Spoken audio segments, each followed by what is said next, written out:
Gyúrjuk a tésztát! Gyúrjuk a tésztát! Gyúrjuk a tésztát! Gyúrjuk a tésztát!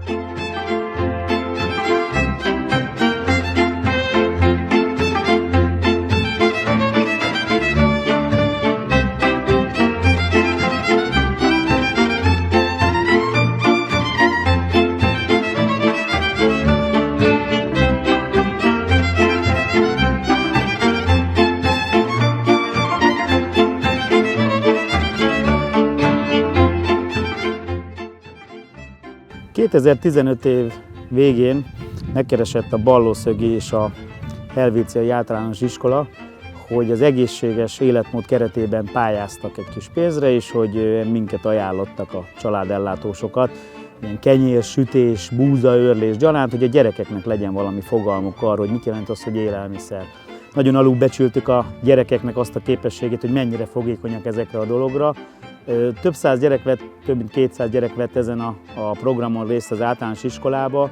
Gyakorlatilag szétszedtek minket a recepté, a lisztet, ahogy kóstolták, ahol a lemmagot, a szezámmagot, tökmagot kóstolták, ahogy gyúrták a lányok a tésztát, ahogy ismerkedtek meg a búza, a liszt, a kenyérkészítésnek a rejtelmeivel, és akkor szembesültünk azzal a dologgal, hogy ha azt akarjuk, hogy a jövő generációja valamilyen módon felelősen tudjon viszonyulni majd hozzánk, akik majd akkor leszünk nyugdíjasok és öregek, akkor nekünk most olyan dolgokat, olyan tudást, olyan szemléletet kell adni a kezükbe, amellyel lehetőségünk nyílik arra, hogy ő belőlük rendes emberek legyenek a szónak abban az értelmében, hogy mit jelent az, hogy ivóvíz, mit jelent az, hogy búza, mit jelent az, hogy liszt, mit jelent az, hogy termőföld, mit jelent az, hogy otthon elkészíteni egy ételt magunknak, a családunknak, az unokánknak, a nagymamának.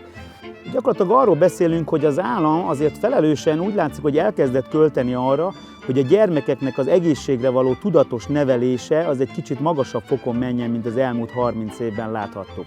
Most azt gondolom, hogy nagyon sok embernek el kell gondolkozni, hogy ha azt mondjuk a gyerekeknek, hogy egészséges életmód, akkor ezt hogy kell megmutatni? Én azt gondolom, hogy elméleti szinten, ízlelés, szaglás nélkül ez nem fog menni, és mi családellátók azt raktuk mostanra össze, hogy legyen egy kemence, legyen egy malom, legyenek olyan eszközök, amikkel ezeket készen oda megyünk egy általános iskolába, 100, 200, 300, akár 400 gyereknek, fölállítva az asztalokat, kis keverőedényekbe, el tudunk ezzel a dologgal indulni. Tehát itt az lenne a lényeg, hogy ha azt mondjuk, hogy egészségre való nevelés, akkor abba azt tartozzon bele, hogy oda megyünk, és a nyelvükön, a szájukon, az ízlelésükön keresztül a gyerekeknek egy valós időben, valós élményként át tudjuk adni ezt az egészet. Azt gondolom, hogy ez a példamutatás, ez a sikerélmény, ahogy ez a kislány, kisfiú begyúrja a tésztát, és kemencében vagy hazavéve a tésztát otthon édesanyjával kisüti, és megízleli, hogy mit jelent egy otthoni kenyér, ezzel nagyon nagy lehetőség nyílik arra, hogy az ő életükbe ez a dolog elkezd élővé válni. El kell gondolkodnunk azon, mit jelent az, hogy ivóvíz. El kell gondolkodnunk azon, mit jelent az, hogy búza. El kell gondolkodnunk azon, hogy mit jelent a jó búza, jó genetikájú búzából, műtrágya, túlzott vegyszerhasználat nélkül, mit jelent az, hogy liszt.